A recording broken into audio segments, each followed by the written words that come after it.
Donc, je vous remercie pour cette nouvelle formule qu'on va essayer de faire en espérant que ça vous apportera tout ce que vous souhaitez. Donc, oui, vas-y. Elle a un problème de son? Elle a un problème de son, Claire. Ah, Claire, t'as un problème de son? On l'entend pas. Claire, on t'entend pas. Claire, on ne t'entend pas. Alors, je sais pas. Elle nous entend pas. Bah, c'est peut-être son branchement de son casque. Ah, ça y est, ça y est. Oui, Ouais, c'est le Voilà. branchement de ton voilà, casque. ça y est, ça y est. Ouais. Oui, oui, oui, oui, oui. Il y a Donc, un faux contact. C'est mal branché, je l'ai Ouais, pas c'est assez ça. enfoncé. Ouais. Ça m'est déjà arrivé. Oui, oui. pour ce premier dimanche, on va réfléchir plutôt sur la pleine conscience dans la vie quotidienne, mais on va commencer par une méditation. Et avant de faire un petit point météo, ce que je vous propose, c'est de prendre juste 2 minutes. Hein, on commencera les dimanches matins par un point météo intérieur. Donc vous pouvez vous installer pour un petit point de recentrage, chacun individuellement.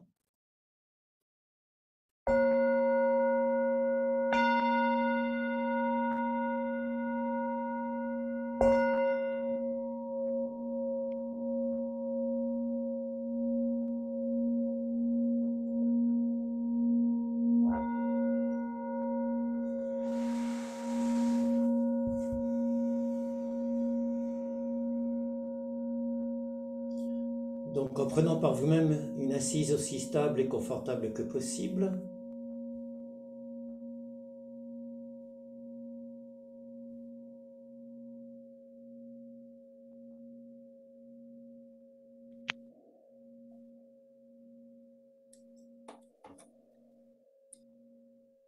Retrouvant le contact avec votre souffle, chaque inspiration, chaque expiration, comme elle se manifeste juste en ce moment.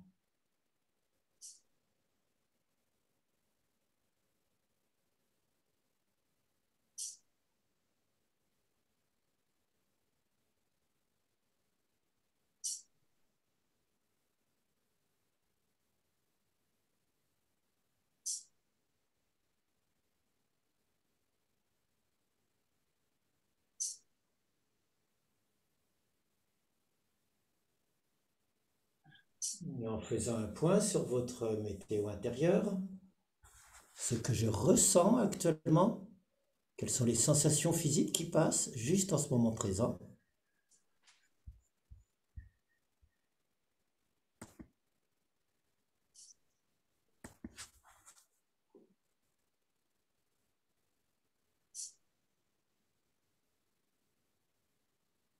Quel est mon état émotionnel du moment? Cherchant un mot ou deux pour le cerner.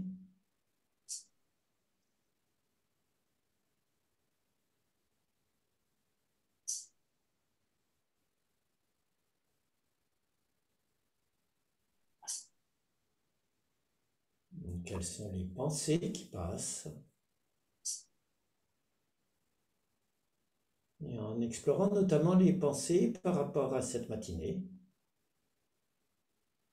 Ça peut être les souhaits, les intentions, les espoirs, les craintes, par rapport à cette formule de la rencontre autour d'un café ou d'un thé.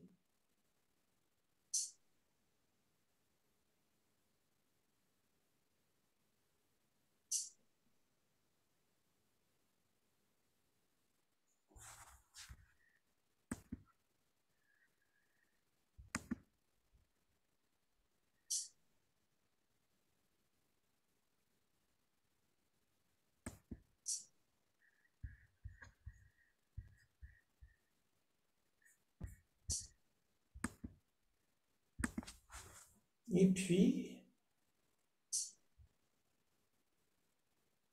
juste le moment présent tel qu'il est maintenant.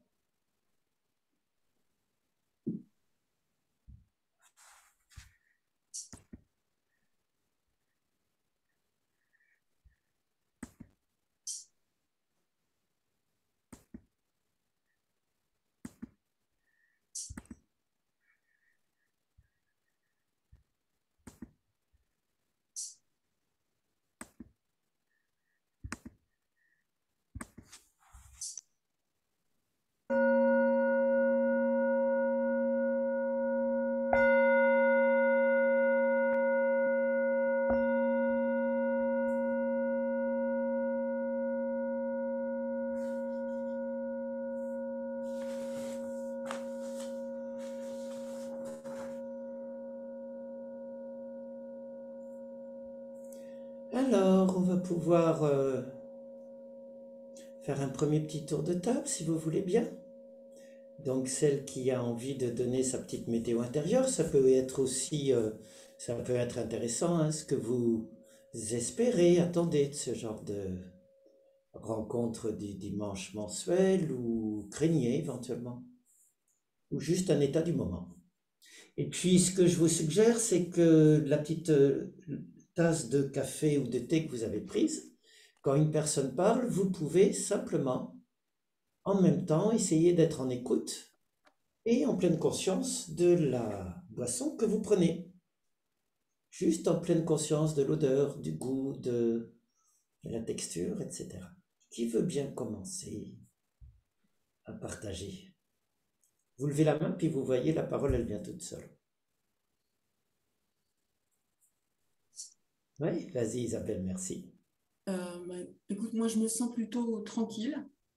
Alors, Euh, tu peux parler un peu plus fort? oui, je me suis éloignée. Voilà. Vous m'entendez mieux là? C'est mieux? Ouais, quand Oui. on se Ouais. rapproche, c'est toujours mieux. Ouais. Ouais. Je disais, je me sentais tranquille ce matin et que j'avais pas de, enfin, l'attente particulière que j'ai, si j'en ai une, c'est un approfondissement. C'est en fait toujours dans le, comment dire, bon, déjà le fait que ça dure 2 heures, donc de plus tremper dedans, de plus être dedans, et donc d'aller plus loin en fait dans ce processus de méditation, de pleine conscience, d'être là, voilà, et de partager ça avec tout le monde, parce que c'est très intéressant aussi ce que les gens disent, ça fait une interaction avec ce qu'on pense, et enfin, parfois ça éclaire plein de choses, et voilà. Merci Isabelle. Qui veut bien prendre la suite, lever la main et la parole suit.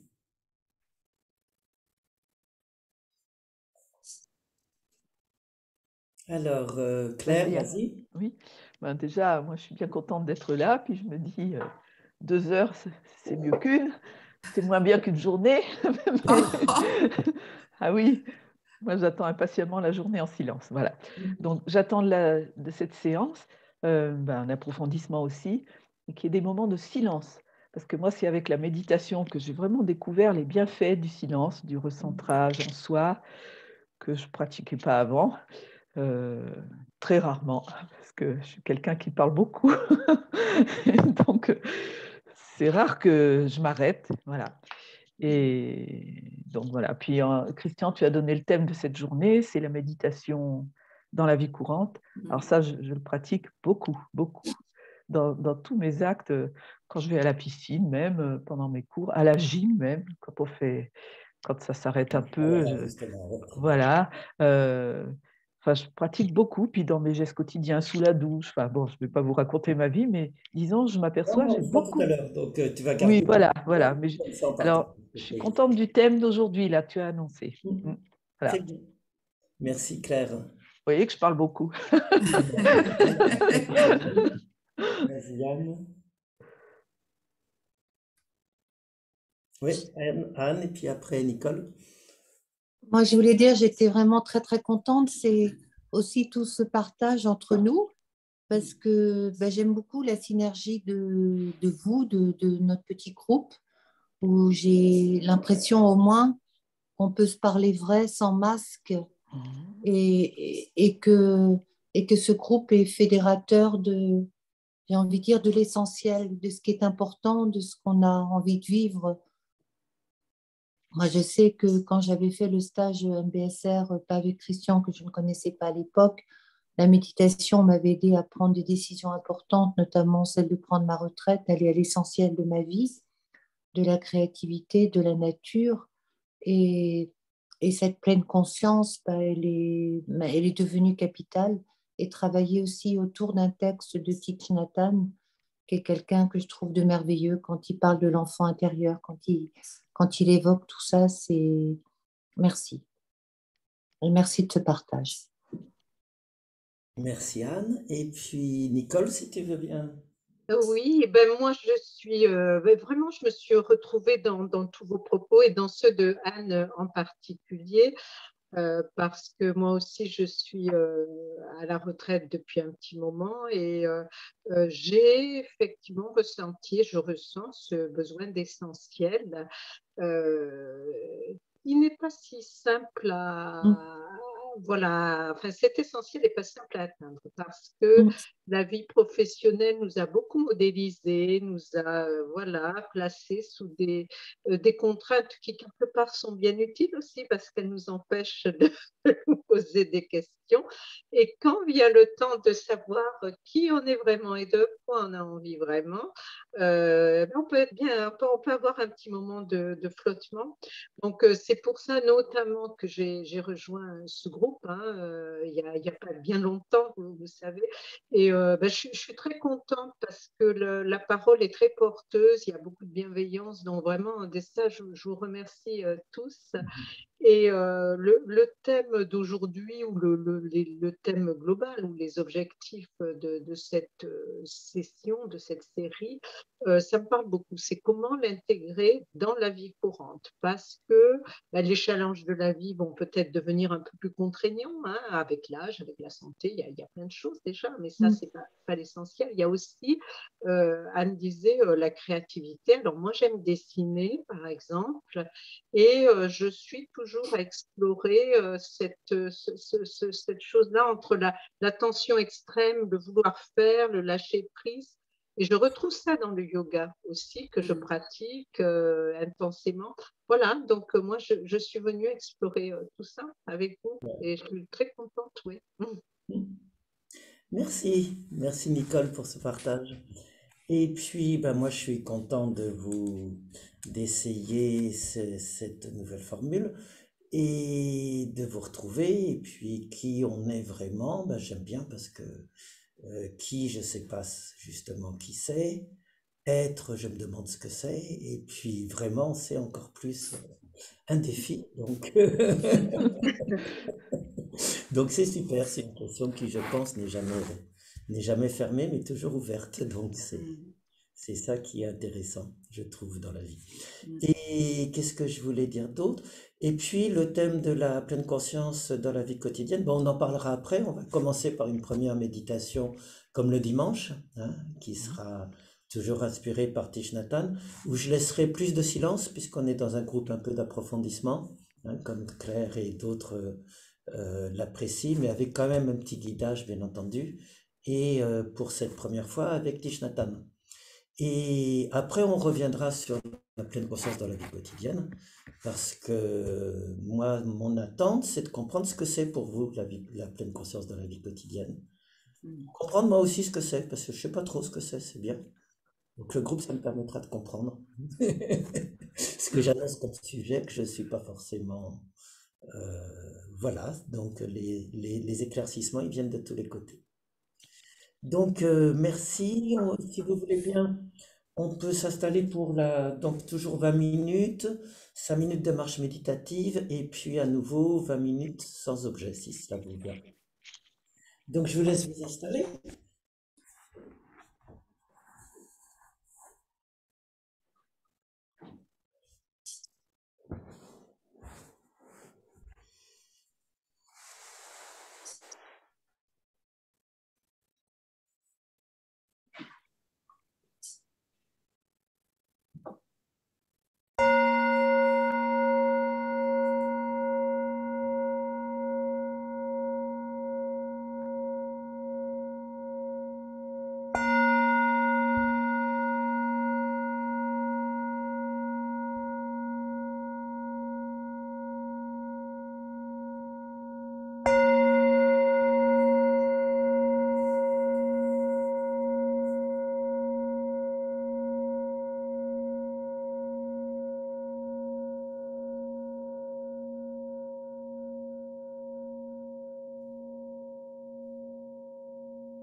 Donc, en vous installant dans votre posture, habitant votre corps, c'est en réhabitant son corps qu'on sent la posture s'installer. Posture stable,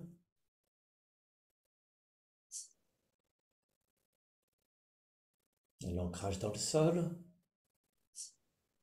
par les pieds, les genoux éventuellement.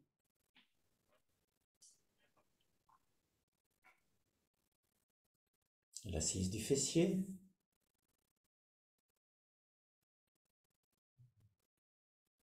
L'axe vertical de notre colonne vertébrale qui nous redresse naturellement vers le ciel comme la tige d'une plante ou d'une fleur avec sa courbure naturelle. Le cou, la tête dans le prolongement.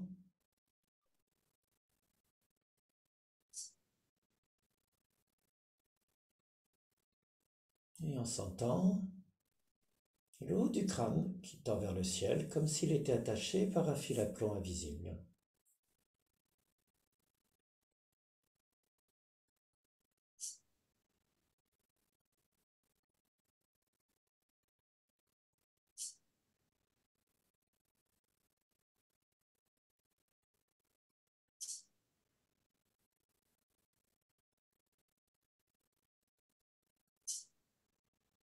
Et vous pouvez alors revenir, lorsque vous le souhaitez, doucement à votre souffle.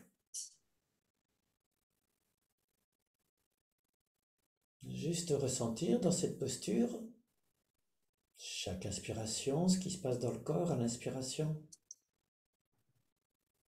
Et chaque expiration.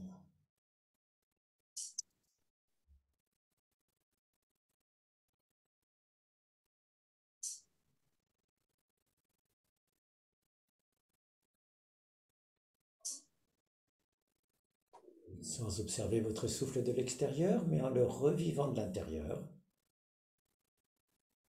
comme il se déploie aujourd'hui.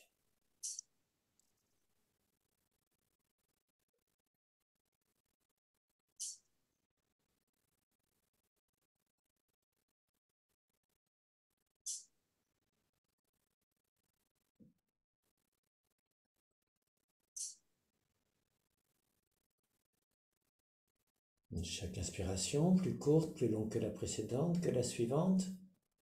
Chaque expiration, tout aussi unique, jamais la même.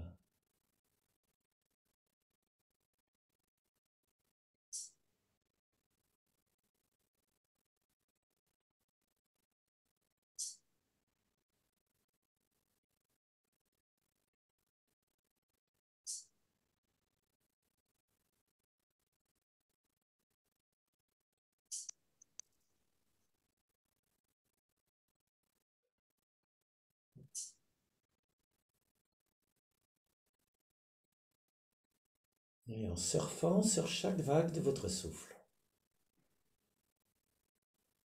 Vague montante à l'inspiration, vague descendante à l'expiration.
Et en laissant votre souffle se déployer naturellement,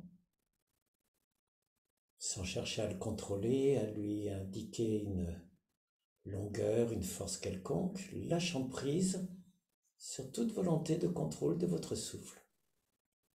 Il sait très bien respirer tout seul, il fait ça tout le temps, vous pouvez lui faire confiance. Lâchez prise.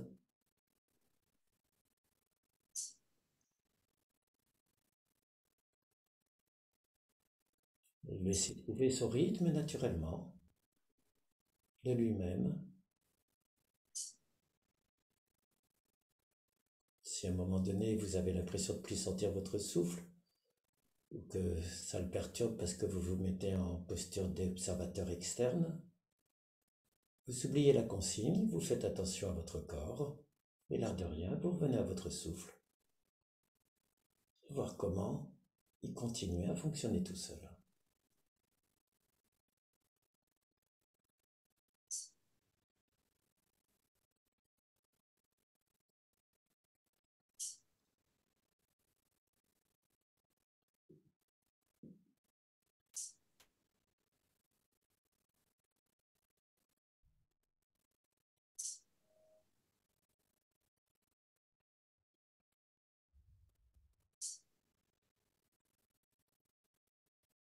Et comment le laissant se déployer naturellement, peu à peu, il se peut qu'il s'apaise inconsciemment, automatiquement.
Et quand vous faites un avec ce souffle, avec votre souffle,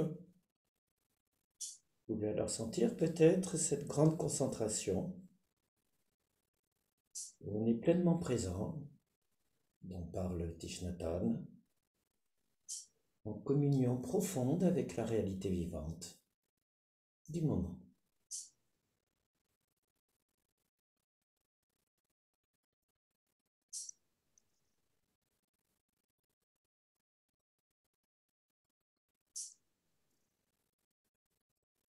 Et dans cet état de présence, de pleine conscience, vous n'avez plus qu'à, comme il dit, observer les changements qui se produisent dans votre esprit, dans votre corps, à la lumière de la pleine conscience.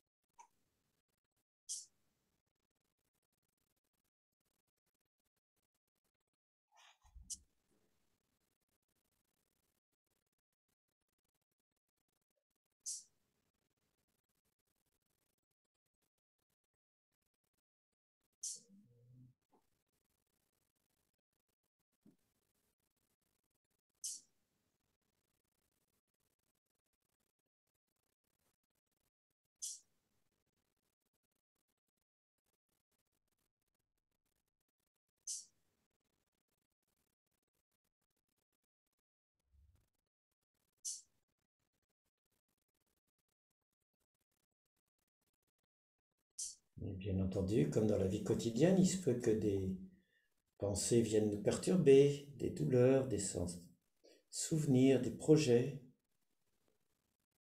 des nervosités. Vous pouvez suivre le conseil de Thich Nhat Hanh, toujours dans le même texte. Dans ce cas, asseyez-vous tranquillement, ébauchez un demi-sourire et faites briller votre pleine conscience sur cette nervosité ou autre. N'essayez pas de la faire disparaître à tout prix. Contentez-vous juste de l'éclairer.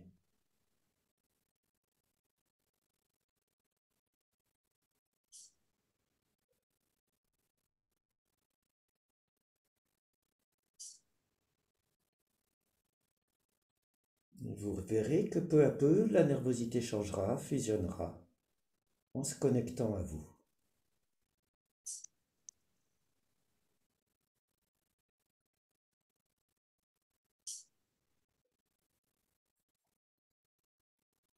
Tout état psychologique que vous soumettez à cette illumination s'assoupira en fin de compte, acquérera la même nature que vous, que le soi observant. C'est juste la leçon de la pleine conscience et du zen. Toutes les émotions, les pensées qui passent, si on sait les accueillir, il faut juste avoir confiance de les accueillir. Par définition, elles se déploieront, s'évanouiront, disparaîtront d'elles-mêmes, si on ne s'y accroche pas, si on ne les cultive pas.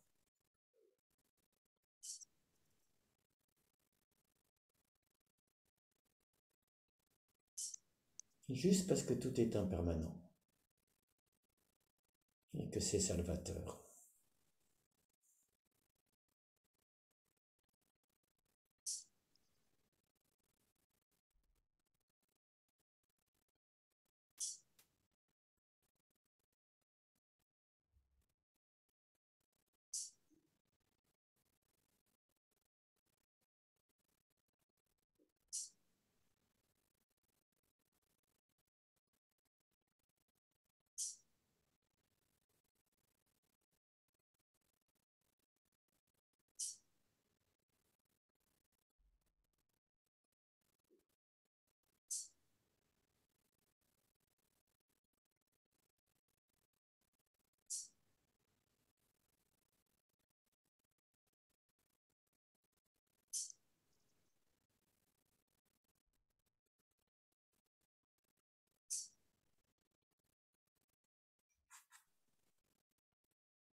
Et dès qu'à nouveau ça coagule, ça part ailleurs, ça se perturbe, ça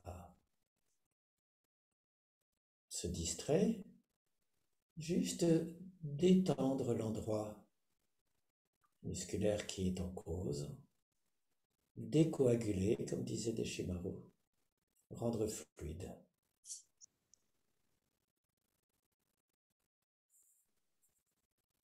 Retrouver la fluidité de la vie.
Et retrouvez la fluidité de votre souffle.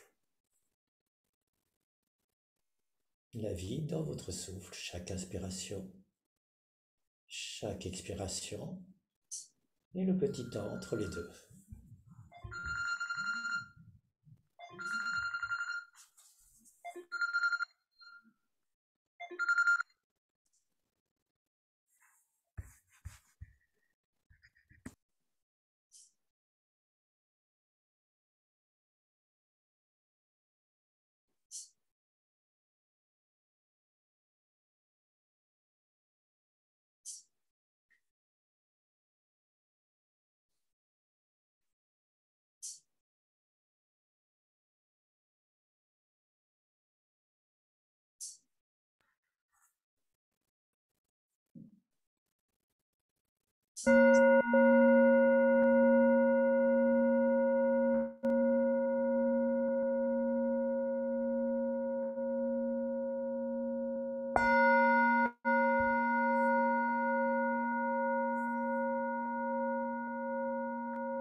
Alors, vous pouvez doucement, en pleine conscience, bouger.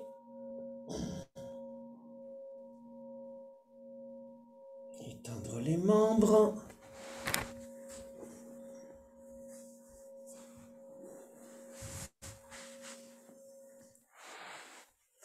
Et puis se relever pour une petite marche méditative.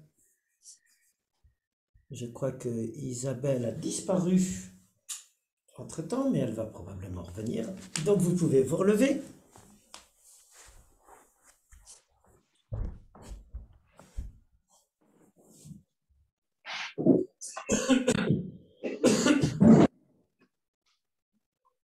Prendre la posture de la montagne. Toujours les pieds écartés de la largeur du bassin, les genoux légèrement déverrouillés. Comme un arbre ou comme une montagne ou un arbre. Bien sentir votre enracinement dans le sol. Comme à l'inspiration, on peut sentir encore ce souffle toujours dans le corps. À l'inspiration, peut-être sentir la colonne vertébrale qui se redresse avec tout l'air qu'elle inspire.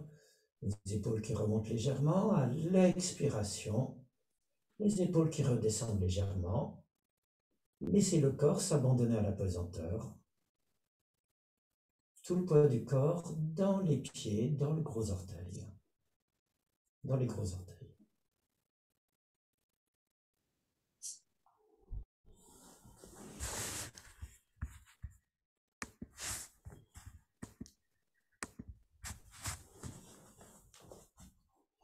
Et lorsque vous en sentez naturellement le besoin, vous sentez que la marche se fait toute seule, sur l'inspiration, vous pouvez amener le pied vers l'avant, d'un quart de pied, d'un demi-pied, et à l'expiration, laissez tout le poids du corps s'abandonner, se réancrer dans le gros orteil du pied avant. Courte inspiration, le pied arrière qui vient vers l'avant. Longue expiration pour s'ancrer dans le sol, et ainsi de suite.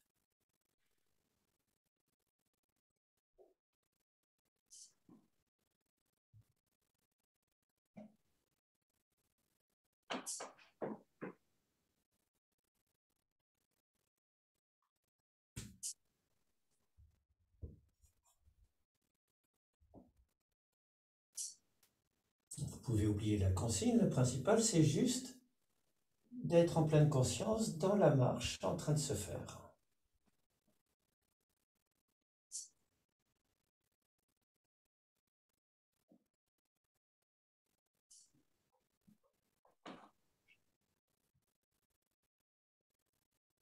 Si vous commencez à réfléchir à qu'est-ce que c'est qu'être en pleine conscience en marchant, vous ne rentrez surtout pas dans les pensées, dans les raisonnements. Vous ramenez votre langage, vos mots dans le corps, le long des jambes, jusque dans le bout des pieds, c'est par là que vous pouvez penser.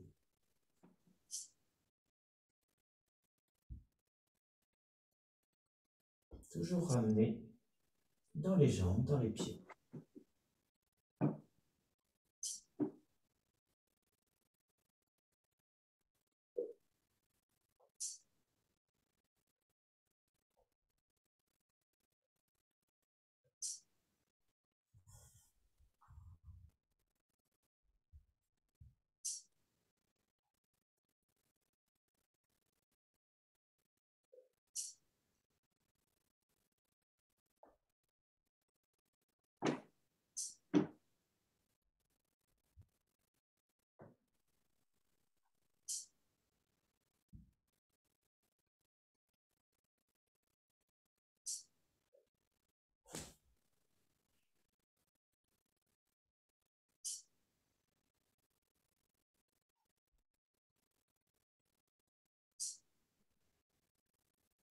Et vous revenez à la respiration dans le corps dès que vous sentez que vous partez ailleurs. Et sinon, vous vous contentez d'être en pleine présence dans cette marche, en train de se faire.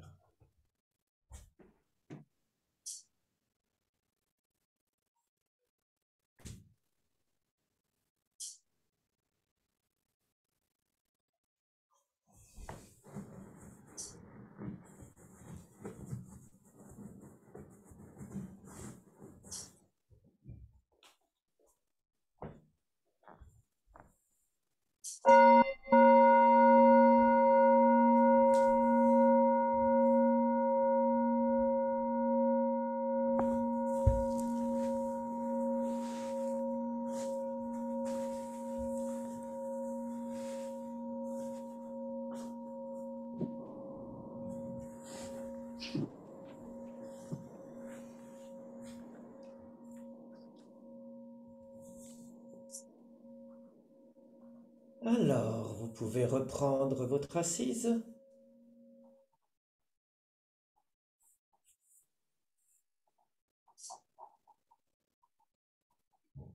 En notant juste si la transition s'est faite en pleine conscience de la transition, ou peut-être un peu de manière automatique ou un mélange des deux, le fait de se rasseoir.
Et en vous laissant guider, bercer par les sons, bols qui petit à petit se sont dissous à leur tour,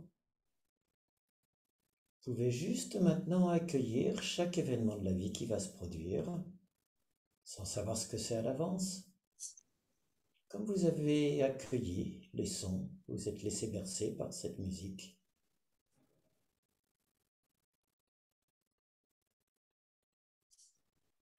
C'est juste le flux de la vie qui se fait, se déploie, disparaît à chaque instant.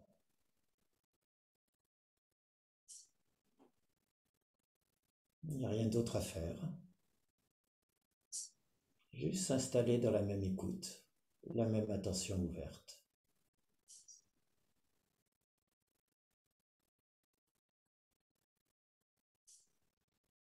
En retrouvant votre émerveillement de chaque nouvelle chose qui apparaît.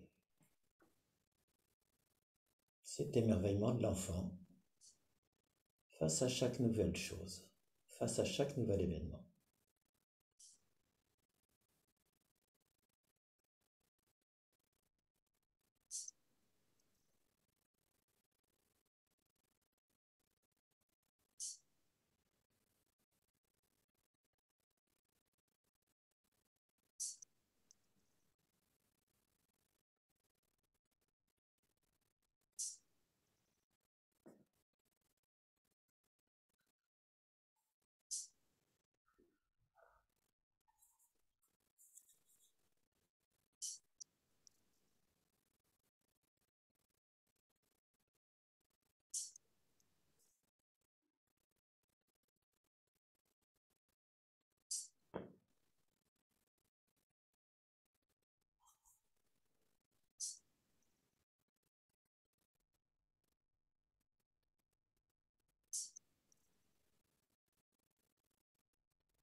Et dans cet état de présence ouverte de la méditation sans objet,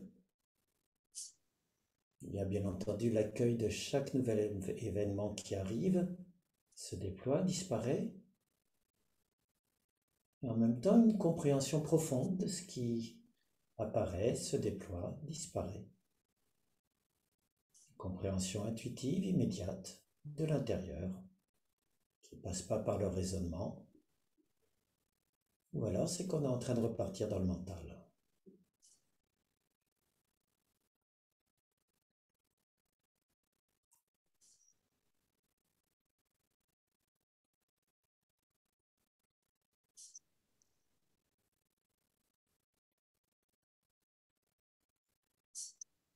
C'est ce que continuait Thich Nhat Hanh.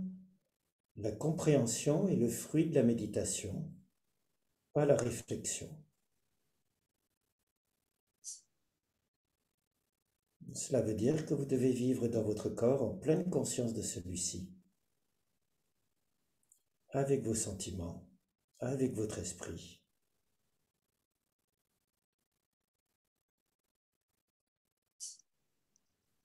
Nous appelons ceci la vision profonde, un type de compréhension basé sur l'attention et la concentration.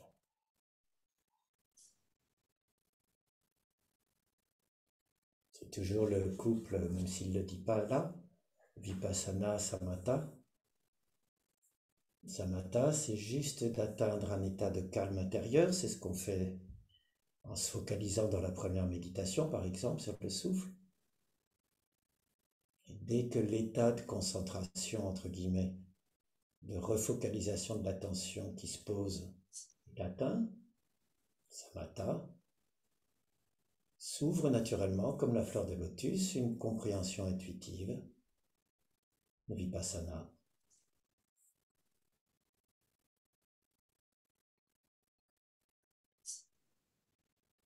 Juste la compréhension intime de ce mouvement de la vie auquel on participe, à chaque instant.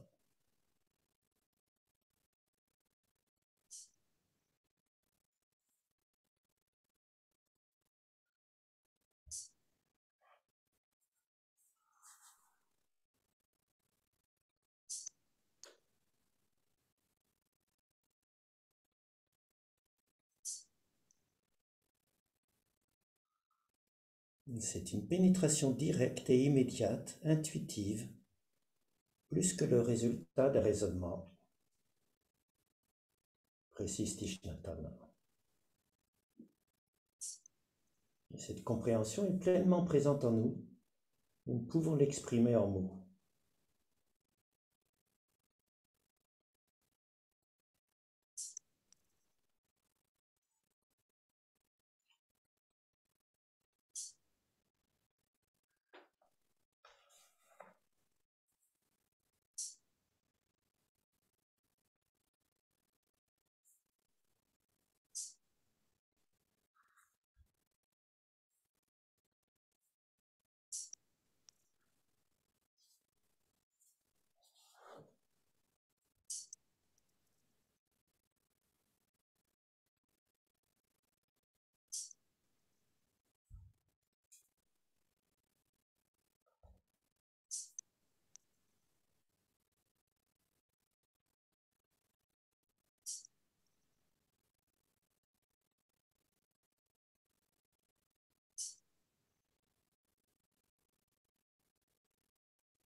Et quand à nouveau des nuages apparaissent, des distractions, des pensées, toute autre chose qui nous emporte, juste revenir éventuellement à son souffle, toujours notre ancrage, pour retrouver la focalisation, l'attention stable.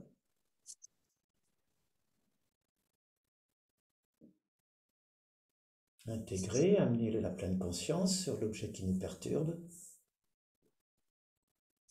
le laisser de lui-même se déployer, se dissoudre, surtout sans s'y accrocher, sans vouloir qu'il soit autre, et petit à petit laisser revenir cette vision.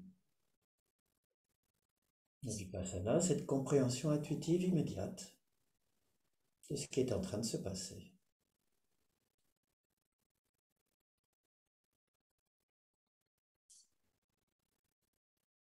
C'est pas autre chose que retrouver cet étonnement, cet émerveillement naïf de l'enfant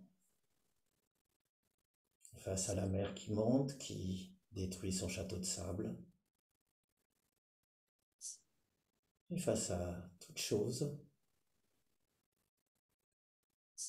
avant même qu'il rentre dans les explications rationnelles.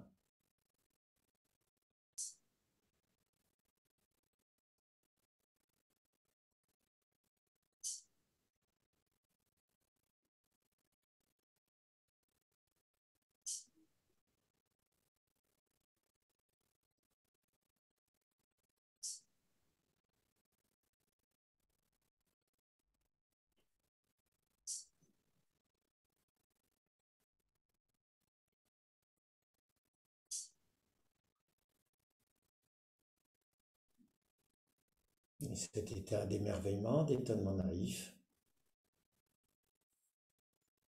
c'est ce que Thich Nhat Hanh désigne par l'enfant intérieur. Retrouver son enfant intérieur, comme l'une de vous l'évoquait.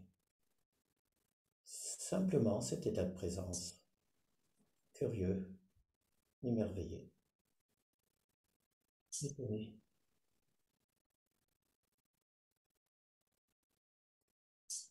Platon disait que la philosophie commence avec l'étonnement face aux choses. C'est pareil.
Et lorsque vous cultivez cet état de connaissance intuitive, d'étonnement face aux choses, de compréhension immédiate du flux de la vie,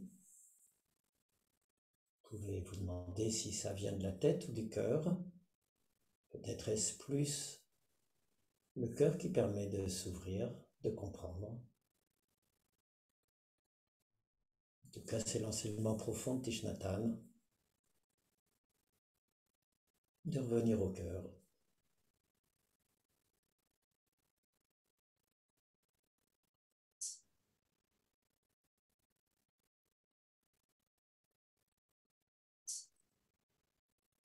Pour accueillir avec lui chaque événement de la vie qui se présente, et dans la vie quotidienne, les autres.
Et pendant les 5 dernières minutes de cette méditation, je vous inviterai chacun à soit la continuer telle qu'elle se déploie maintenant,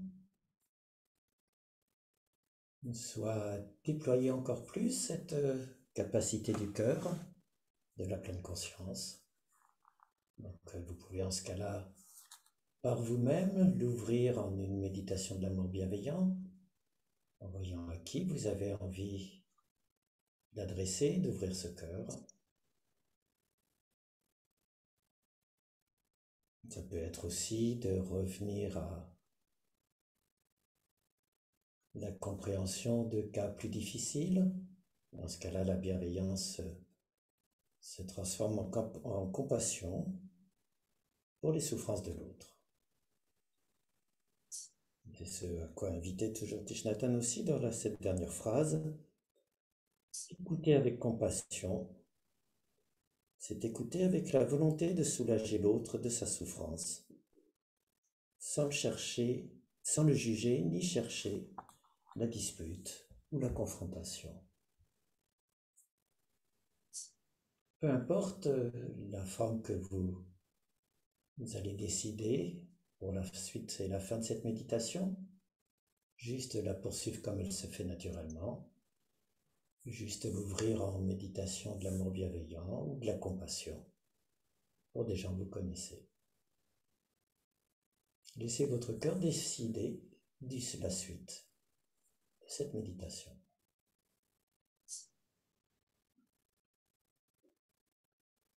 Et suivez-le, suivez-la.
Alors, vous pouvez bouger.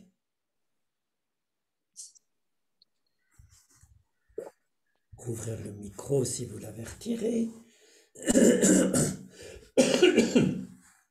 Avant d'aborder la pleine conscience, on va juste faire quelques minutes enfin dans la vie quotidienne, pardon, quelques petites minutes de feedback sur de méditation, la marche, si vous avez des commentaires, des questions, des partages de vécu, hein. Donc je les ai un petit peu accompagnés par des pensées de Thich Nhat Hanh, hein, comme c'était l'objet en hommage à sa disparition, après qu'il soit apparu, déployé, disparu. Donc des commentaires,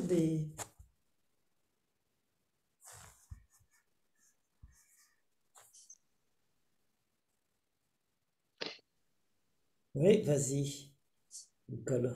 Alors moi, ça fait plusieurs fois qu'on le dit, qu'on entend, le fait de s'asseoir avec un léger sourire quand des choses un peu difficiles affleurent, ou difficiles, ou voilà, qui agitent en tout cas le mental. Et je trouve ça vraiment très, très efficace. Je l'avais déjà entendu, mais là, ça fait plusieurs fois qu'on le pratique. Et j'ai trouvé que c'était très efficace, notamment vis-à-vis des petites contrariétés relationnelles qu'on peut avoir. Une pensée, oh là là, celle-là m'a dit ça, celui-là m'a fait ci, etc. Et ça, voilà, mais rien de spécial, hein, mais c'est la vie de tous les jours. Et moi, je sais que je suis assez sensible. Et donc, quand ça remonte, ce fait de s'asseoir avec un petit sourire, ça devient de l'étonnement. J'ai dit, waouh, il m'a fait ça quand même. Mais ça devient joyeux, bienveillant, et de dire, voilà, ça devient plus, ça se dissout un peu. Moi, j'ai trouvé ça assez. Oui, merci pour ton commentaire, parce que ça, c'est vraiment dans les pratiques de Thich Nhat Hanh, hein, et qui fait aussi, je crois, au village des Pruniers, c'est vraiment d'insister sur le sourire intérieur, qui permet d'accueillir les choses et de les laisser se déployer avec cette capacité d'étonnement.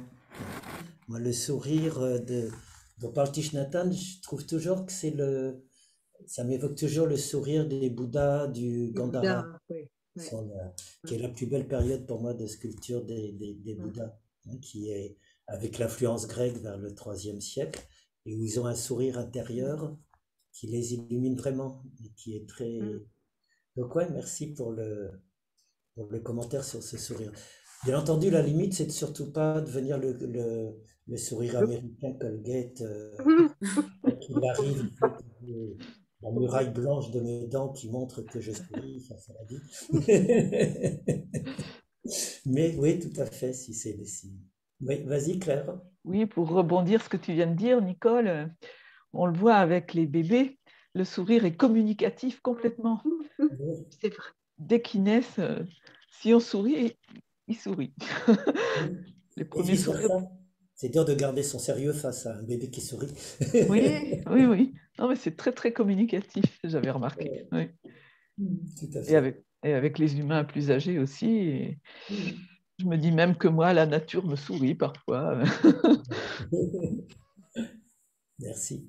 D'autres commentaires ou partages sur cette méditation? Oui, Anne?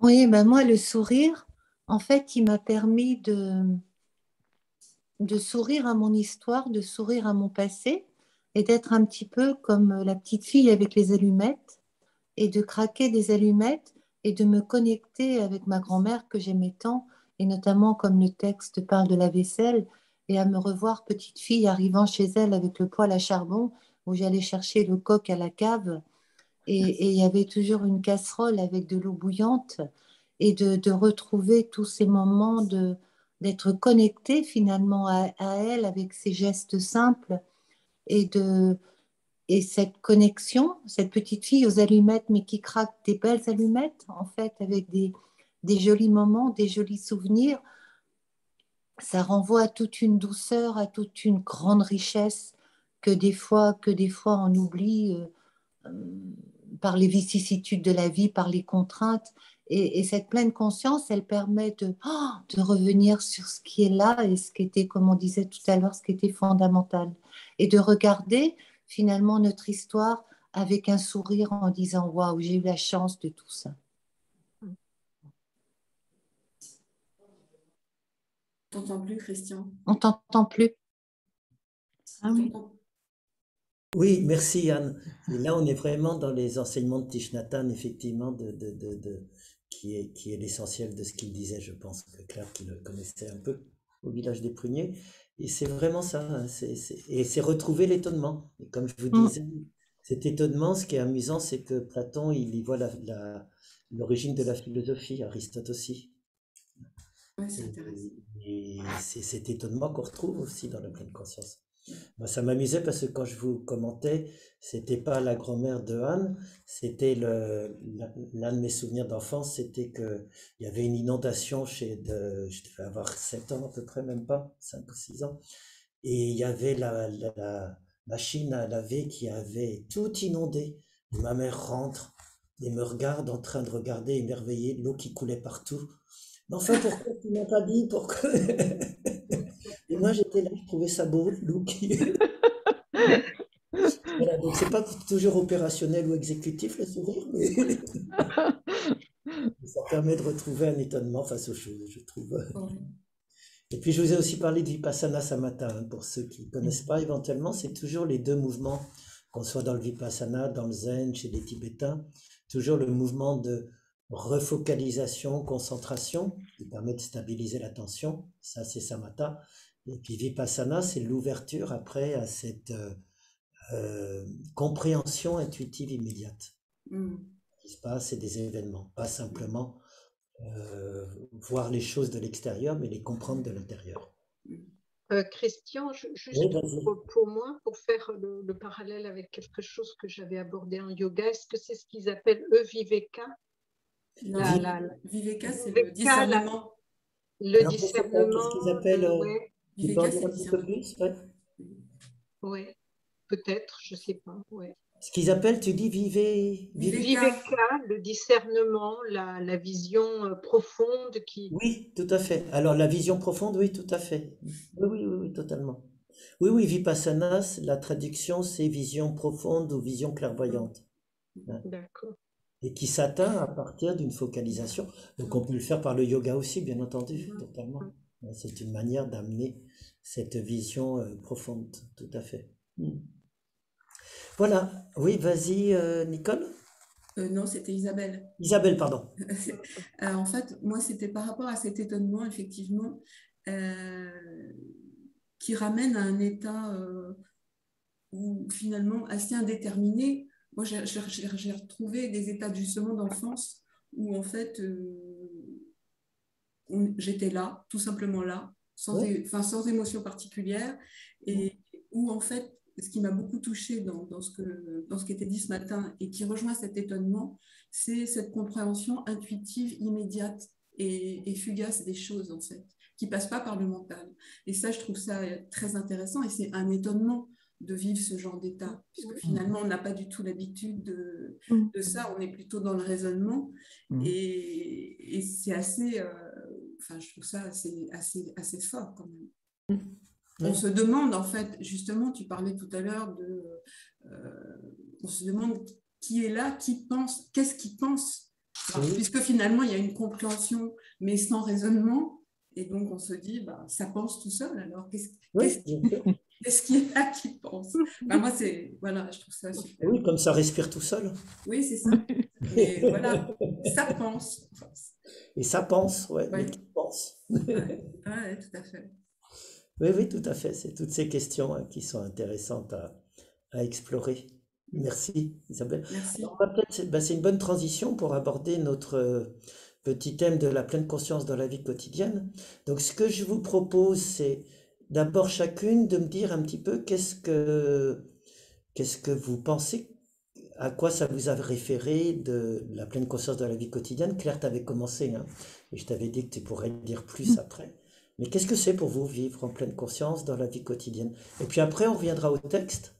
Et puis après, du coup, on verra si ça a fait évoluer les premières idées qu'on avait ou non. Ouais, si ça vous va.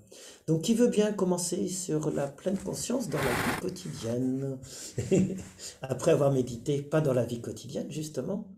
Ce qu'on vient d'essayer d'expérimenter dans cette méditation.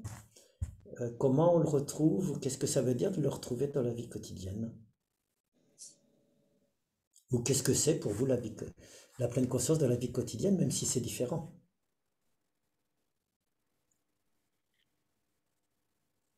Alors toujours, vous levez la main et la parole, elle suit. Ouais, vas-y Isabelle. Enfin, moi, la pleine conscience dans la vie quotidienne, j'ai un mot enfin, voilà, c'est être là. Être là profondément. Et je me suis rendu compte, je pensais à ça ce matin, que finalement, c'est pas si simple comme ça. Je sais pas qui parlait de ça tout à l'heure, parce que finalement, notre pensée, enfin, on est toujours soit en arrière, soit en avant, hein. Je veux dire, on est rarement. Donc, c'est être là. Et quand on est là, en fait, on se rend compte que c'est un état de présence qui amène un état d'être vrai, un état où on a moins de besoins, de représentation. On est là, c'est tout. Et finalement, on est dégagé de tout un tas de scories, de tout un tas de choses. Et voilà, pour moi, la pleine conscience, c'est aller de plus en plus vers cet état d'être là. Alors, après, voilà, mais principalement, c'est ça. Alors, au quotidien, ben voilà, alors c'est compliqué, hein, c'est difficile, mais c'est faire en sorte d'être dans cet état de présence donc d'utiliser la méditation pour essayer de laisser passer, ce que j'arrive pas toujours à faire, hein, bien évidemment, ce qui est difficile, mais pour essayer de laisser passer, mais pour être profondément et là, en fait, on est dans un état d'étonnement. On rejoint un état, un peu cet état d'enfance où, effectivement, on n'avait pas 36 000 pensées, où on était là et où on était bien d'être là, tout simplement, sans se poser de questions. Ouais. Merci. Merci. Ouais, c'est très joliment exprimé. Merci Isabelle. Merci. Super. Une autre expérience ou une autre approche de cette pleine conscience au quotidien? Pour vous, hein, dans votre vie, vraiment. Ouais. Nicole, vas-y. Pour moi, c'est tout à fait ce que vient de dire Isabelle, avec du coup une autre manière d'habiter le temps, de laisser le temps, voilà, se passer, se dilater aussi. Je dis ça par comparaison avec les moments que je vis souvent. Je fais deux choses à la fois, par exemple, où je pense écouter ce que me dit je sais pas, mon conjoint, par exemple, tout en faisant la vaisselle, justement. Et après, c'est possible hein, de faire deux choses à la fois, mais c'est vraiment je trouve que quand on se donne la peine d'être en pleine conscience, du coup, enfin, moi, en tout cas, je n'ai plus ce souci de optimiser, entre guillemets, le temps et de faire en sorte. C'est beaucoup plus simple. C'est plus simple, finalement, de s'arrêter pour écouter, de faire la vaisselle après, de faire la cuisine et de dire, ben, attends, on parlera. Enfin, je trouve que ça simplifie beaucoup de choses, oui. Ouais. Mais c'est intéressant, merci Nicole. Par rapport à ce que tu dis, la question que j'ai envie de poser, c'est quand tu es en multitâche, et on l'est tous hein, de temps en temps, à Mhm. faire quelque chose et autre chose, la cuisine et d'écouter la radio, ou etc. euh, Elle est où la pleine conscience à ce moment-là? Est-ce qu'elle est Et dans... justement, c'est ça que je me dis. Je pense alors, ça peut, parfois ça peut fonctionner pas trop mal, hein, comme bon, ça dépend ce qu'on écoute à la radio aussi, mais bon, ça peut aller. Mais souvent, bah, il y a quand même, et c'est surtout l'intention peut-être aussi qui fait la différence, parce que je me dis, on pourrait très bien faire la vaisselle et écouter. Moi, j'aime bien écouter l'heure bleue le soir de Laura Adler. Je pourrais très bien écouter Laura Adler en faisant la vaisselle sans que ce soit gênant. Mais l'intention pour laquelle je fais la vaisselle en écoutant Laura Adler, par exemple, c'est parce que je veux gagner du temps pour faire autre chose après. Pour faire... Il y a aussi ça. Il y a l'intention, le rapport au temps. Je sais pas si c'est clair ce que je dis, mais moi, je sens que euh, je je m'autorise pas toujours, en fait, peut-être, à être en pleine conscience. C'est peut-être ça qu'il faudrait Je formuler. ne m'autorise pas toujours à être soit en train d'écouter l'émission, soit de la... Voilà.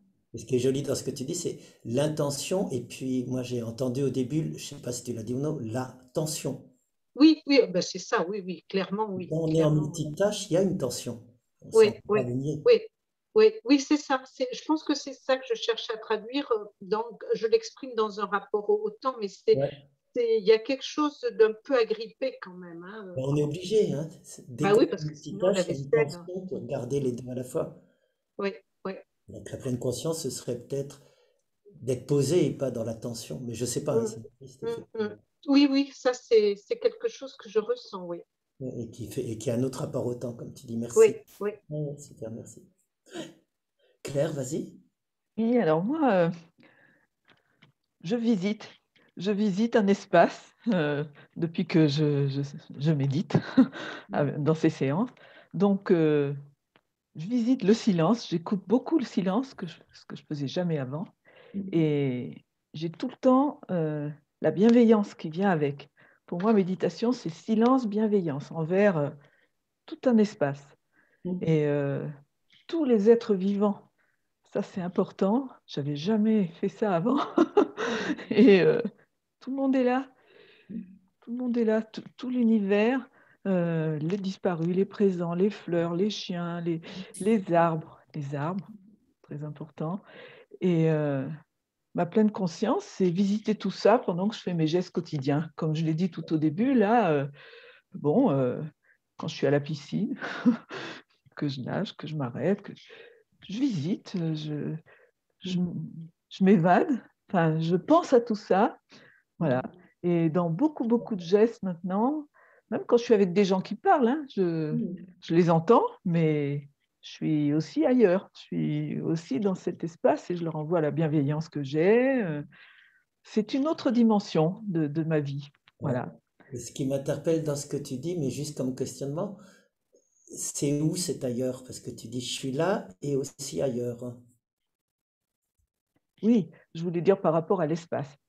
Je suis Mhm. là, chez moi, dehors, dans le métro, mais je suis aussi dans l'univers. Comment expliquer? Je ne trouve Ouais. pas les mots, mais j'ai une autre dimension où tout le monde est là, Simultanément. tout l'univers est là. Donc pour toi, si je comprends bien, c'est à la fois d'être présent à la piscine ou dans le Oui, métro et voilà. Oui, simultanément dans cette autre dimension d'accueil bienveillant ou oui, c'est ça. de visite, c'est ça? Oui. Je Moi, sais pas si c'est clair ce que j'ai dit. percevez? Si, Claire, c'est fait. Vas-y, ouais, tu ça voulais- m'évoque quelque chose, Claire, parce que quand Christian anime la méditation, parfois il dit voilà, se vivre un peu comme une maison d'hôte où tous les autres sont bienvenus. Toi, c'est ça, mais juste inversé. C'est-à-dire que ça me fait, j'ai l'image de toi qui visite toutes les maisons d'hôtes, qui t'ouvre la porte Oui, oui, finalement. c'est ça, c'est ça. Et c'est pareil, enfin c'est pareil, c'est être. Enfin, je pense à ça tout d'un coup. Oui, Je me Oui, dis, oui, ça se rejoint parfaitement. Oui, oui. Et est-ce que tu dirais, Claire, que dans ce cas-là, tu te sens à la fois focalisé dans ce que tu fais dans le moment présent et en attention large, plus ouverte, plus globale? Ah oui, C'est ça? ah oui, oui. Je suis là, je suis dans mon espace, mais je suis aussi D'accord, ailleurs. Ah oui, oui, oui, oui, oui. d'accord. Bah, c'est une jolie définition, merci. Ouais. Oui, Anne? Ouais, moi j'aime beaucoup, beaucoup là, ce que Claire a dit par rapport au mot visite, je visite, quand Nicole a repris. Moi je me suis imaginée, enfin, j'ai revu visiter des maisons, visiter des pays, visiter des lieux, visiter des choses au départ qui me semblaient étonnantes, belles, moches, etc. Et finalement, cette visite, euh, en pleine conscience, bah, enfin, chez moi, elle permet d'accueillir et de développer une forme d'accueil de multiplicité et de tolérance finalement. hmm, Oui, merci. Et c'est intéressant tout ça parce que ces deux dimensions simultanément, moi, je ne peux pas m'empêcher de pas d'y voir dans le zen et on dit à un moment donné, le nirvana et le samsara, c'est la même chose. C'est-à-dire Mm. le monde phénoménal que je suis en train de vivre dans le quotidien, ma piscine, le métro ou tout, d'essayer de le vivre à partir d'une dimension plus vaste, globale, qui paradoxalement dans le zen et dans le mahayana est une vacuité profonde de toute chose, ce qui va inclure d'être bienveillant à accueillir tout ça Mm. et juste dans ce pli entre les deux, Mm. entre le samsara, le nirvana, dans cette dimension et le quotidien. Donc ça me fait penser aussi à ça que tu dis, Claire. Bon, bah écoutez, c'est super de voir déjà toutes vos explications. Moi, j'avoue que je ne sais pas ce que c'est être en pleine conscience de la vie quotidienne. Comme ça, j'apprends. On ne te croit pas. oui, ça. Non, mais On j'ai te plein croit pas. d'interrogations sur le sujet. C'est-à-dire que ce qui me fait plaisir, c'est que moi, j'avance souvent parce que je ne sais pas. Donc, je sais ce que ce n'est pas d'être en pleine conscience dans la vie quotidienne. C'est déjà beaucoup. C'est soit quand je suis pris dans des automatismes, que ça arrive à tout le monde. Ça peut être aussi, ce qui me fait plaisir, c'est que personne n'est dans ce qui, pour moi, est la fausse compréhension de la pleine conscience dans la vie quotidienne, c'est-à-dire que j'ai fait beaucoup de groupes d'approfondissement ou autres, et très souvent j'ai des gens, ah c'est génial, je suis tout le temps dans la pleine conscience de la vie quotidienne, et quand je leur demandais ce que ça voulait dire, c'était, ah ben à chaque fois je me dis, tiens je suis en train de faire ceci, tiens je suis en train de faire la cuisine, tiens je suis en train d'être content, tiens je suis en train Et pour moi, ça, c'est le piège de la pleine conscience de la vie quotidienne. Peut-être que j'ai tort, mais c'est de renforcer l'illusion que je suis un moi qui suis en train de vivre quelque chose de manière réflexive. Et donc, si je suis simple, mais c'est un bon début, c'est-à-dire soudain se dire, tiens, je suis pas là, je suis en train de conduire, bah, ça permettra de pas renverser ou de pas emboutir la voiture de l'autre. Donc ça, c'est bien. Mais c'est que le début. C'est juste, tiens, j'étais pas là. Et à partir de là, essayer de retrouver cette pleine conscience, comme vous dites. Et pas de rester à simplement, je suis réflexivement en train de faire ceci ou cela. Donc voilà, c'est ça. Après, moi, pour aujourd'hui, je pensais à hier où je suis allé visiter avec une amie des expositions, ben, la pleine conscience. C'était juste, par exemple, quand j'étais pleinement présent devant une œuvre ou à partager le moment avec cette personne. Mais paradoxalement, c'est presque parfois après que je m'en aperçois, ce qui est très étonnant. Alors, est-ce qu'on peut être en pleine conscience sans le savoir et en s'en apercevant, juste avec un petit décalage de temps? Je ne sais pas. Tout ça, c'est des questions pour moi. Et ce qui m'interpelle, moi, c'est toujours quand on n'est pas en pleine conscience, parce que on n'est pas tout le temps en même temps. Mais tant mieux, hein, si vous l'êtes pleinement. Mais moi, en tout cas, dans mon vécu, parfois j'y suis, parfois j'y suis pas. Et, et quand on n'y est pas, qu'est-ce qui se passe en fait? C'est ça qui m'interpelle.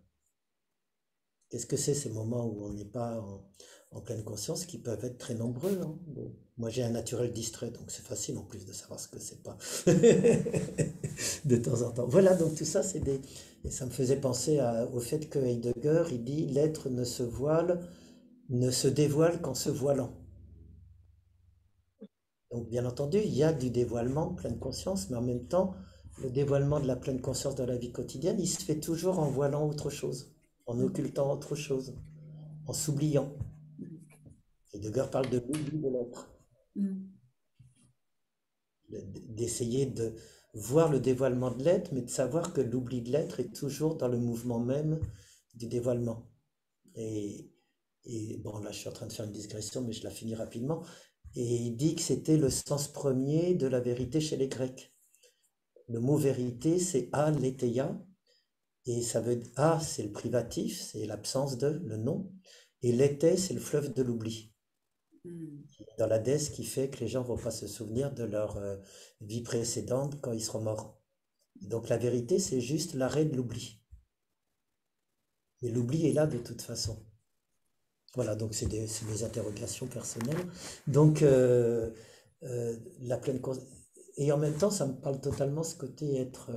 Bien sûr, c'est cette expérience que dit Claire aussi, d'être pleinement présent et dans une acceptation plus large avec cette. Voilà. Ben, écoutez, vu que je ne sais toujours pas, je vous propose de revenir au texte, hein, si vous voulez bien. Et puis après, on verra ce que ce repassage par les textes. Alors, repassage, c'est pas mal, tiens, pour la pleine conscience dans la vie quotidienne de repasser en même temps. Donc, on va le relire ensemble, si vous voulez bien, faire la vaisselle en pleine conscience.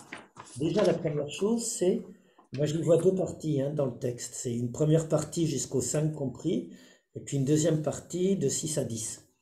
Donc, dans la première partie, c'est pas du temps perdu, c'est pas une corvée, ça c'est déjà la première chose, à mon avis,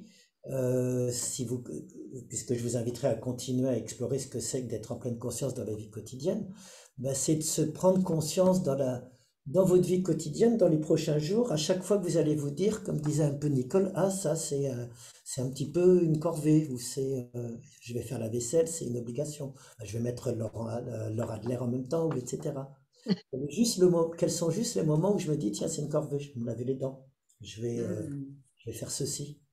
Et juste déjà prendre conscience que le moment où vous vous dites, tiens, c'est une corvée, c'est le moment d'après Thich Nhat Hanh où on peut commencer déjà à se dire, tiens, ben, si je me disais que c'était pas une corvée, que c'est pas du temps perdu, que c'est un exercice qui m'est proposé, etc. Et alors après, la deuxième chose qui va avec, c'est pas de lutte. Si vous faites la vaisselle juste pour la rendre propre et passer à autre chose, vous n'avez pas atteint le zen de la vaisselle. Ça, moi, ça m'a beaucoup parlé sur le perfectionnisme. C'est-à-dire qu'on pourrait croire qu'être en pleine conscience, c'est vouloir que ma vaisselle soit parfaitement étincelante. Et je suis sûr qu'on peut faire la vaisselle avec ce souci de perfectionnisme et ne pas être du tout en pleine conscience, parce que la seule chose qui compte, c'est mon résultat et ma vaisselle impeccable. Donc, dans les deux paragraphes, pour moi, c'est déjà une invitation à quels sont les écueils, ou qu'est-ce que n'est pas la pleine conscience dans la vie quotidienne. C'est pas de se dire je vais faire la corvée, c'est pas de vouloir le résultat impeccable. Non, c'est quoi? Eh bien, ce qui est étonnant, c'est d'abord de savoir qu'est-ce qui se passe dans votre corps avant même de le faire, vous dit Thich Nhat Hanh. C'est pas d'ouvrir le robinet, c'est de faire votre point météo au moment où vous allez faire la pleine conscience. Et de prendre conscience, ça je trouve que c'est très riche, qui dit, est-ce qu'il y a des tensions? Est-ce qu'il y a des tensions dans les mains, dans la mâchoire, ailleurs? Est-ce que je retiens mon souffle? Est-ce que j'ai les épaules tendues? Et déjà, faire cette météo intérieure pour relâcher là où il y a des tensions. Et uniquement après, d'ouvrir le robinet.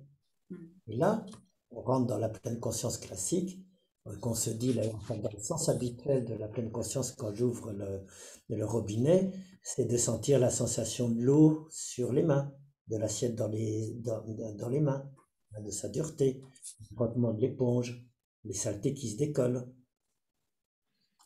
Donc là, là, on rentre vraiment dans qu'est-ce que c'est que la pleine conscience, d'être pas que à regarder si les saletés partent, si mon résultat va être impeccable, mais de sentir l'eau sur les mains, de sentir le poids de l'assiette, etc. Et puis même si je fais ça, Thich Nhat Hanh dit, il y aura des choses qui vont passer, des regrets, de l'anxiété, des pensées. Et juste d'avoir ce fameux sourire intérieur, pas de se dire, zut, je n'arrive pas à être en pleine conscience, mais juste de sourire à tout ça. Moi, je dis souvent, laissez-le passer en arrière-plan. Nommez-le, tiens, c'est telle chose, bonjour, au revoir, c'est une jolie technique aussi, tiens, bonjour, pensée, bonjour, et je le laisse passer en arrière-plan, je souris. Et je reviens à l'eau, je reviens à la vaisselle en train de se faire. Donc, je vous ai mis la petite citation de Thich Nhat Hanh, hein. Le fait même que je sois là, debout près de l'évier à laver ses assiettes est tout simplement merveilleux. Je suis entièrement moi-même, en harmonie avec ma respiration, conscient de mon corps, de mes pensées, de mes gestes. Et ça, c'est ce qui est intéressant, c'est que souvent quand on se dit ah ben, j'ai tout compris, être en pleine conscience quand je lave la vaisselle, c'est de faire attention à la vaisselle que je lave. Ben, c'est beaucoup plus profond que ça. C'est d'être capable de faire d'être conscient pendant que je lave ma vaisselle, de ma posture du corps, des tensions, des pensées qui peuvent passer, il y en a forcément. C'est pas être sans pensée, c'est de les accueillir, de leur sourire, de les laisser passer en arrière-plan et d'être dans cette présence globale. Avec ma respiration aussi. Est-ce qu'elle est tendue? Est-ce qu'elle est lâche, etc. Et sans arrêt recommencer ce mouvement pendant que je fais la vaisselle. Continuez régulièrement à vous reconnecter à votre corps pendant que vous faites la vaisselle. Sentez-vous la plante de vos pieds, comment va votre dos, laissez votre corps participer à 100% à l'acte de laver la vaisselle. Je vais juste m'arrêter sur cette première partie du texte, voir qu'est-ce que ça vous interpelle ou vous apprend sur être en pleine conscience quand je fais quelque chose comme laver la vaisselle. Qu'est-ce que ça vous suggère? Ouais, vas-y Anne. Moi, j'aurais simplement envie de dire, est-ce que c'est pas des moments de pleine conscience de je suis vivant? Oui, bien sûr. Qu'à partir du moment où je ressens ça, je suis vivant. Et cette forme un peu qu'on appelle l'unité dans la dualité, je suis dans une unité en étant tout simplement vivant, la conscience de vivre, d'être, comme tu disais tout à l'heure.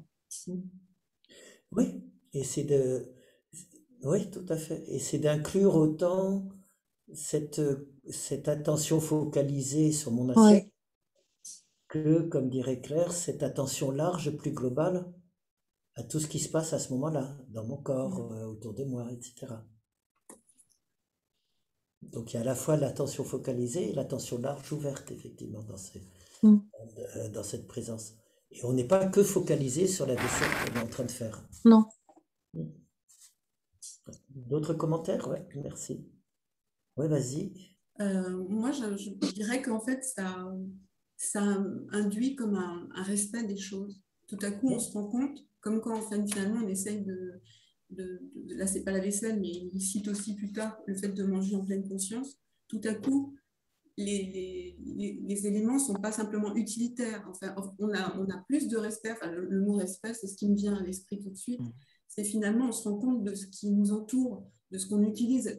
Quand on n'est plus automatique, enfin, quand on ne fait pas les choses automatiquement, ben voilà, il y a là une tasse, il y a de l'eau. Et du coup, en fait, finalement, il y a une intégration. Enfin, moi, je dirais une sorte de respect des choses, en fait, qu'on utilise. Elles sont là pour notre utilité, mais bon, voilà. Et ça, je l'ai remarqué plusieurs fois, et parce qu'il y a un recul, parce que effectivement, l'automatisme est en partie, il y a une conscience de ce qui est. Et donc, voilà, c'est ce que je voulais vous partager, le respect. Oui. Ouais, merci Isabelle. Et puis Nicole? Ce que tu dis, Isabelle, ça me fait beaucoup penser à la cuisine.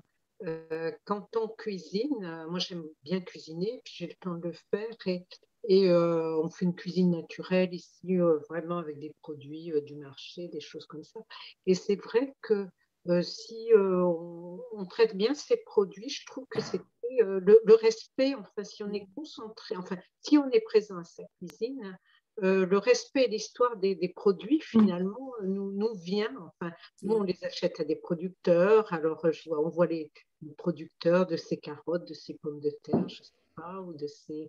Et c'est vrai que le respect, c'est vraiment ce qui me vient dans la cuisine de plus en plus. Le respect des produits, le respect de nous qu'allons manger, en espérant, ben voilà, enfin, que ça nous fasse du bien. Et oui, ce respect, je le sens beaucoup là, moi, dans cet acte-là. J'allais dire finalement, je sais pas, tu parlais de vision à un moment, mais c'est tout à coup la vision des choses, elles sont là, elles existent, elles aussi. Enfin, je veux dire, voilà, il n'y a pas que nous qui les utilisons, mais elles existent pour elles-mêmes, en fait. Oui, et c'est ce qui est super, c'est que de vous-même, vous êtes allé là du 6 au 9. C'est-à-dire que la compréhension juste, le fait d'être pleinement présent, focalisé de manière large à la vie, quand je fais la pleine conscience, ça ouvre au respect mais on va les reprendre de 6 à 9, à cette impression globale de découvrir le respect, comme vous dites toutes les deux, des choses, de leur interdépendance, comme on dit souvent dans le bouddhisme, du fait que tout est interrelié, mais c'est et par une vision interne et pas par une réflexion intellectuelle.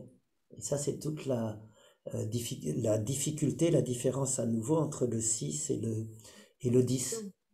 Alors juste tant que j'y pense, pour rebondir sur les propos de Nicole sur la cuisine,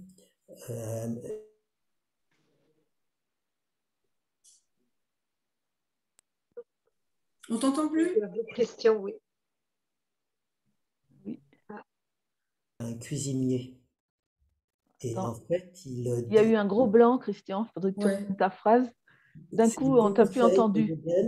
Sur la cuisine et les préceptes pour un cuisinier, et où il dit que, alors ce qu'il faut savoir, c'est que dans le zen, le cuisinier, c'est à la fois la personne la plus humble et la plus respectée.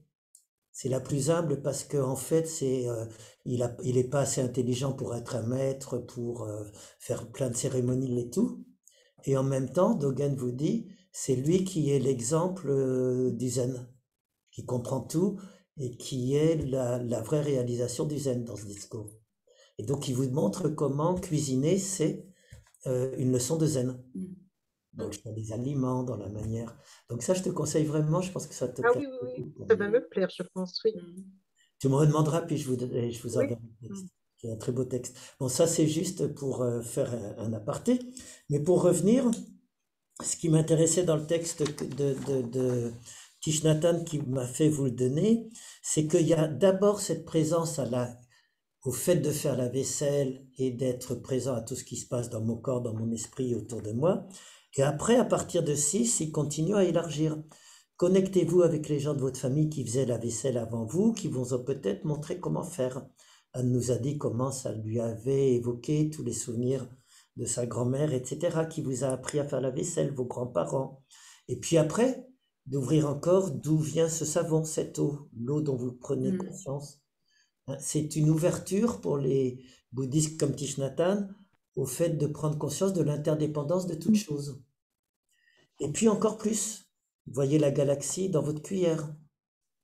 Si ce métal, il vient d'une mine de fer, la mine de fer, elle vient des chocs des météorites, etc. Donc ça relie de manière plus globale encore à la Terre, à ce qu'il y avait avant, à l'au-delà, d'où vient le métal et tout ça.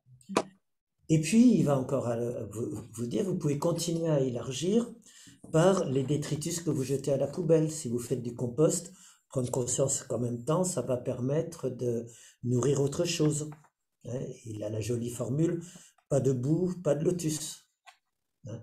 Il n'y avait pas des détritus, de la saleté, ben, il n'y aurait pas de beauté, puisque, je vous le rappelle, l'image du lotus, elle est sacrée en Orient parce que la fleur de lotus n'est si belle que parce qu'elle puise profondément ses racines dans la boue, dans les plus grandes profondeurs des eaux marécageuses. Et du coup, bon, ça c'est déjà, voilà, de 6 à 8, c'est vraiment cette ouverture. Et ce qui me semble intéressant, c'est-à-dire de prendre la vaisselle pas comme un prétexte, mais comme une occasion de prendre conscience de l'interdépendance de tous les éléments qui sont convoqués à ce moment-là dans l'acte de faire la vaisselle. Et là encore, ce qui est intéressant, c'est que, et vous l'avez très bien dit, c'est pas par un discours intellectuel, c'est par une vision interne qu'on essaye de développer. Jokin Sensei, elle disait, que certaines connaissent ici, elle disait, moi quand je médite, je prends vraiment conscience de l'interdépendance de toute chose, de l'unité et tout.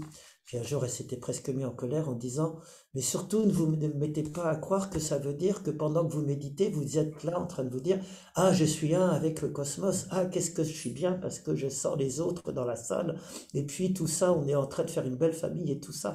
Tout ça, c'est du mental, tout ça, c'est du discours. Donc ça, c'est la deuxième risque, toujours. Comme Thich Nhat Hanh vous dit, c'est pas le résultat perfectionniste de votre vaisselle, c'est ne pas sauter à pieds joints dans l'absolu en se disant « Ah, je suis en train de méditer et puis de se raconter une jolie histoire que je suis relié à tout le monde. Hein. » Parce que là, je suis dans une histoire que je me raconte. Donc c'est vraiment faire surgir, comme vous le disiez, de l'intérieur, cette vision profonde. Et c'est là qu'on retrouve la méditation de ce matin. Et puis chez Thich Nhat Hanh, ça finit toujours par le 9. Tout ça, c'est destiné à ouvrir le cœur et la compassion, bien entendu. Hein. Soyez doux avec vous-même comme avec la vaisselle. Transformez l'expérience en un acte d'amour librement donné. Touchez la gratitude d'avoir de la nourriture à manger, du savon pour laver et des êtres chers au corps vivant pour salir la vaisselle. Donc, voilà, donc ça, c'est toujours de finir par l'ouverture du cœur chez lui, qui est avec la bienveillance, la gratitude et la compassion. Et puis la dernière chose, bien entendu, c'est d'oublier tout ce que je viens de vous dire et d'oublier tout ce qu'il vous a dit, pour être simplement en pleine conscience en train de faire votre vaisselle. Oubliez tous ces points pour pouvoir frotter en paix et en silence. Voilà, c'est pour ça que c'est un texte plus profond, je pense, qu'il n'en a l'air au début. C'est peut-être que la première fois que vous l'avez lu, vous vous êtes dit « Ah ouais, je connais tout ça, bien sûr, moi je le fais et tout. » Ouais, vas-y Claire. Oui, tu nous avais déjà parlé de faire la vaisselle, ça fait un moment, plusieurs séances, même l'année dernière. Et moi, je trouve que faire la vaisselle en pleine conscience, ça relie aux 5 sens. Pour moi, c'est très fort parce qu'il y a déjà le produit à vaisselle avec l'odeur. Moi, j'aime pas n'importe lequel. Il faut que ça sente, enfin, que ce soit une odeur qui me plaise. Hein. Bon, le toucher, c'est évident. Et puis, il y a l'eau qui est présente. Et l'eau, je me dis, comme bon, quelqu'un me reproche de gaspiller l'eau, je fais attention et je me dis, d'où vient-elle? Et souvent, j'ai une image fugace qui me dit, ah ben oui, le cycle de l'eau. Il y a le nuage, il y a l'eau sur la terre, ça se réévapore et on a l'eau, etc. Et donc, parce qu'on a une masse constante d'eau sur la planète. Oui, bien sûr. Même si les mers s'évaporent, ça redescend. Bon. Et ben, je pense à ça, j'ai cette image. Donc, ça me relie, les 5 sens, ça me relie. Et puis aussi, finalement, même sans y réfléchir, un peu à l'univers, parce que je fais toujours attention à l'eau maintenant.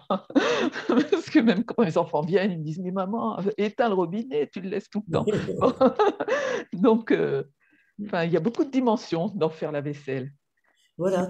Il n'y a pas seulement l'évier et les affaires qu'on est en train de toucher. Il y a le toucher, bien sûr. Mais... Tout à fait. Oui. Merci. Voilà. Alors, les 5 dernières minutes, ce serait pour voir justement à partir, en étant repassé par le texte, ce qui m'intéresse, c'est de voir qu'est-ce qui a pu bouger ou pas bouger par rapport à votre appréhension première de qu'est-ce que c'est qu'être en pleine conscience dans la vie quotidienne. Si vous vous dites par rapport à ce que j'ai dit au début, est-ce que ça a conforté ou apporté autre chose? que ce soit des correctifs, des approfondissements, des éclairages. Donc là, Claire t'a bien montré comment ça venait en complément, hein, et en ce que tu disais. Pour les autres, est-ce qu'il y a des ajouts que vous apporte le texte, des éclairages complémentaires ou supplémentaires, ou je ne sais pas, c'est juste voir comment le texte peut nourrir la réflexion spontanée qu'on avait.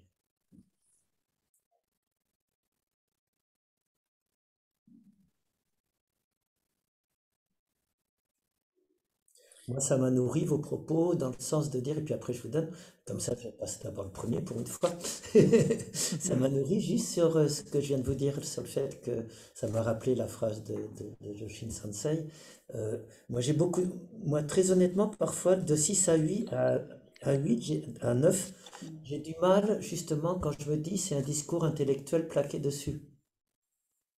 Et ce que vous avez dit, ça m'a permis de comprendre effectivement, quand je le comprends vraiment, c'est de le faire à partir d'une vision interne, d'une compréhension profonde, et pas de faire un réflexe automatique, intellectuel, je réfléchis à ceci, à cela, etc. Voilà ce que ça m'a apporté moi. Alors après, il y avait plusieurs mains qui se sont levées. Isabelle, ouais, Moi, en fait, le texte, je le vois plus maintenant, comment dire, je ne le voyais pas tout à fait comme ça. Je le vois plus comme un guide, quelque chose auquel revenir par rapport à cette notion de pleine conscience. Voilà ce qui m'a apporté la relecture du texte, enfin, entre autres, ensemble, m'apporte ce matin. Si tu veux, un guide, mais voilà, pas intellectuel, en fait. Revenir, se poser, prendre un recul et revenir dans le texte. Le réhabiter. Essayer de l'habiter, voilà. Et pas le lire comme je l'ai lu ce oui, très bien, matin, tout à fait. à Oui, c'est pas l'extérieur. juste un texte avec un contenu, mais Voilà. une incitation, un guidage. Ouais, c'est ça. Oui, Merci. c'est une invitation Oui, c'est ça. à l'expérimenter à l'intérieur, oui, tout à fait. Merci bien, Isabelle. Il y avait une autre main qui s'était levée, je ne sais plus si c'était Anne ou Claire ou... Non, moi j'ai dit. Oui, vas-y, Anne. Moi, je disais, quand je vois ça, je comprends effectivement que c'est un exemple, en fait, une base. Et je me dis, oh là là, le chemin est long, mais ça vaut le coup de rester encore sur le chemin. Mais il est long encore. Enfin, il y a encore beaucoup, beaucoup, beaucoup à travailler. Enfin, à travailler. Le chemin est long. Et oui, bien sûr, parce que l'être ne se dévoile qu'en se voilant. Ça, c'est très intéressant, cette phrase. Ouais. Très Ouais, énigmatique. chouette. C'est très Ouais. énigmatique quand même, à méditer. Voilà, donc c'est vraiment pour nourrir ces réflexions, les textes que je vais vous donner, c'est déjà essayer de l'expérimenter dans votre vie quotidienne avant qu'on ait la séance, et puis quand on le revoit dans la séance, c'est d'essayer de voir qu'est-ce que ça a pu bouger par rapport à ma compréhension première. Qu'est-ce que ça peut amener en plus. Moi, l'énigme sur laquelle je vais rester c'est autant je pressens ce que c'est qu'être en pleine conscience dans la vie quotidienne, dans plein d'actes de la vie quotidienne. Mais en vous écoutant, je me suis dit, il y a un truc où la pleine conscience, je l'ai absolument pas. C'est face à ce clavier d'ordinateur et aux injonctions comme fait Google de mettre mes mots de passe et mes ceci. Eh ben, je ne sais pas ce que c'est que d'être en pleine conscience avec ça. Tu vas y arriver, tu vas trouver. Voilà, c'est un joli challenge mais c'est bien justement d'ouvrir sur des questionnements et pas sur des certitudes. C'est les questionnements qui comptent, c'est pas les certitudes, je pense. Alors, est-ce qu'il y a d'autres choses sur ce texte que vous avez envie de dire justement? C'est bien, il est dommage qu'il soit mort, Thich Nhat Hanh. Et oui, et en même temps, comme il n'aurait pas pu dire ce qu'il a dit s'il n'était pas venu à l'existence. Et donc, ouais. Alors, ce que je voulais voir comme dernière chose, c'était le prochain rendez-vous. On peut le faire Est-ce que quelqu'un a un problème sur la date du 6 mars? Parce que vous savez, si on le fait à chaque fois, je crois que le 6 mars, c'est le dernier dimanche des vacances de février. Oui, pour la zone C, oui. Donc, est-ce que c'est possible? Moi, c'est bon. Moi aussi. Pour moi aussi. Oui, aussi. Il n'y a pas d'impossibilité? Non. Non. Alors, on va déjà essayer de le faire le 6 mars, hein. Et la deuxième chose que j'allais vous proposer, comme là, c'était qu'est-ce que c'est qu'être en pleine conscience dans la vie quotidienne. Je trouve qu'on a bien échangé nos idées. C'est ça, hein, l'idée, c'est d'échanger des idées. C'est pas de. Moi, j'ai aucune réponse à vous apporter, mais plus à faire fonctionner le groupe et puis échanger nos impressions. Et je vous voudrais proposer pour la semaine prochaine. Pour le mois prochain, qu'est-ce que c'est que méditer? Et ben, qu'est-ce que c'est qu'être en pleine conscience dans la vie quotidienne? Ouais, c'est très Il faut bien. toujours une forme d'interrogation, Mhm. parce que sinon ça ne m'intéresse pas d'avoir des réponses. Donc, qu'est-ce que c'est que méditer? Et pour ça, je vais vous envoyer 5 pages qui sont qui sont mon enseignement de bachelor auquel j'avais assisté sur Montaigne. Sur Montaigne. Ah, d'accord. On parle tellement du Bouddha que je vais prendre qu'est-ce que c'est que méditer. Je vais vous inviter à voir en quoi Montaigne est très proche de la méditation. Ah, mais là, enfin, excuse-moi, je fais la phrase que tu as envoyée, méditer avec Montaigne, là, je l'ai trouvée incroyable. Quand il Comment? dit la phrase quand je danse, je danse, quand Oui, je dors, je j'ai dors, oublié de vous, voilà. elle est Oui, géniale, oui. c'est ce que j'allais dire. Oui, Moi, elle oui, m'a oui. beaucoup porté cette phrase. C'est Oui, oui. fou, merci, parce que j'ai oublié de la recommander. Elle est Mais Oui, formidable. oui. Oui, tu nous l'avais déjà dit je vous la à une redis. séance. Oui, Quand oui. je Elle est danse, forte. je danse. Quand je dors, je dors. Rien de Oui. plus simple. Et quand je me promène seul dans un beau verger, il peut arriver que pendant un certain temps, mes pensées soient accaparées par des sujets étrangers à ce qui m'entoure. Mais quand je m'en aperçois, quand j'ai ce petit éclair de pleine conscience, je fais en sorte de les ramener doucement à la promenade, au verger, au plaisir d'y goûter la solitude, Mhm. à moi-même. Oui, c'est très bien. Effectivement, c'est totalement la définition de la pleine conscience à Ah, l'état totalement. Oui. des oublis de l'être, des moments où on se fait happer, et puis de revenir. Et c'est comme dans la méditation, finalement, il n'y a pas de différence, hein. On a ça aussi. Oui, vas-y, Anne. Oui, à ce propos, sans leur faire de pub directement, parce que je n'ai aucun intérêt, je vous conseille vivement d'aller d'aller écouter Montaigne pendant 1 heure, enfin, avec un artiste qui reprend une partie des essais au Théâtre de Poche à Montparnasse. Ah Et oui. c'est un vrai régal. Bon, c'est un peu dense. Mhm. Des fois, on aimerait qu'il y ait des pauses, un peu des silences, Mhm. mais on se rend compte qu'il avait déjà dit beaucoup, beaucoup, beaucoup, et beaucoup en lien avec la pleine conscience, avec tout ça. Donc, Montaigne pendant 1 heure au Théâtre de Poche. Mais j'ai rien D'accord. là. Voilà, Oui, c'est oui. parce que je l'ai vu, j'ai apprécié. Oui, Et je oui, trouve merci. qu'il Merci pour y a un très l'info. joli lien C'est avec ça ce qu'on fait.